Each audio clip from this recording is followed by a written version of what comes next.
For me, what we saw yesterday was the Chinese flexing their economic muscles. And what it was the real takeaway for investors is that we're starting to see these trade tensions spill over into a broader economic fallout. You're talking about two countries here coming together with fundamentally different economic structures, trying to work out their differences. Now, I know the markets have taken a little bit of a breather today, but let's be clear.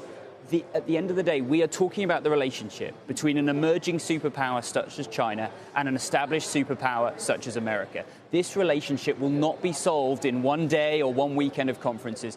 We are going to have these flashpoints as the world moves towards a more bipolar political structure. So should investors pull back on risk during flare-up moments like this, or should they use the opportunity to buy and think long-term? Right now, I think it's hard to work out where the steps are from this particular pressure point.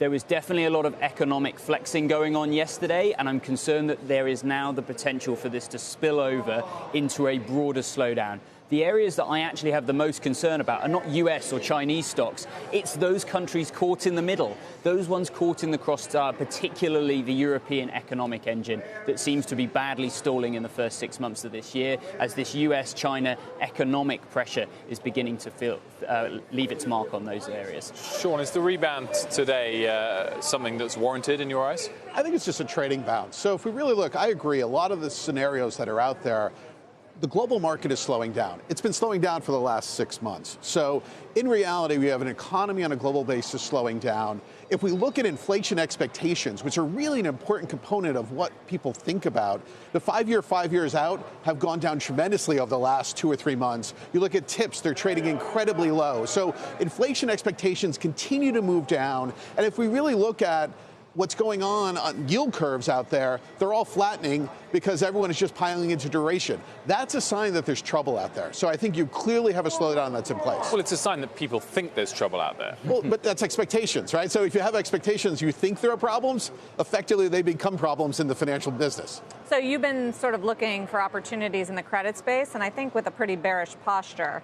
Are you actually seeing any signs of concern or acute pain in the credit market? I think credit has actually performed pretty well, even over the last couple of days. So if you look at the junk market, it's widened out a little bit, but it has performed okay. I think part of it is there's duration, so people are still piling into the fixed income space, and high yield is still getting, some of that money. The reality is it's starting to correlate with equities, and I think equities will have a problem, at least in the short run. But if we think about what's going to happen over the next 6 months, you're going to have lots of central bank intervention with liquidity coming into the system. As that happens, I think the equity markets do okay in the short run. But the reality is, when we look further out, the inflation expectation, if it doesn't change, will be a significant problem next year.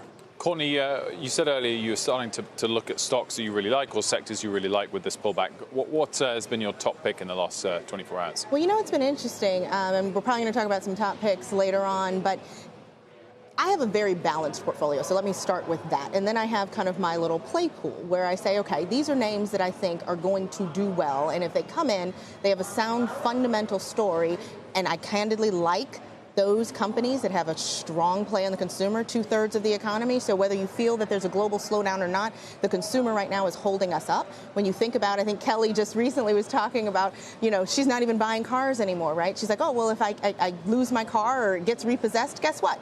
I'm going to get in an Uber, right? And so Uber is a name I like. I'm looking at still Facebook. You can think about tech however you want to think about it. This is going to be a technology fundamentally driven market as we move forward. Tech is going to drive us. It's going to continue to drive us into the future. And so whether you like tech today or not, that's up to you. But long term, you have to be exposed to technology. China, you think about the emerging markets indices. You may not like China right now or the tensions or can't stomach the risk. But for the long term, 40% of our indices are full of Chinese stocks. So if you're a pension fund, a pensioner, where you're holding pension, you have your money in pensions, you have it somewhere else, and someone's buying the MSCI or the MSCI index, right?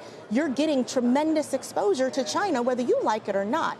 And the good news is, on the long term, it's an emerging economy. So I do agree with you that the trade tensions right now are tremendous. But I think having that superpower, I disagree with Mr. Kudlow saying that it doesn't have the power that it had 20 years ago. I think that's slightly insane. It has more power. And we look at where it's going forward. You have to have exposure to this economy, and you want to have it.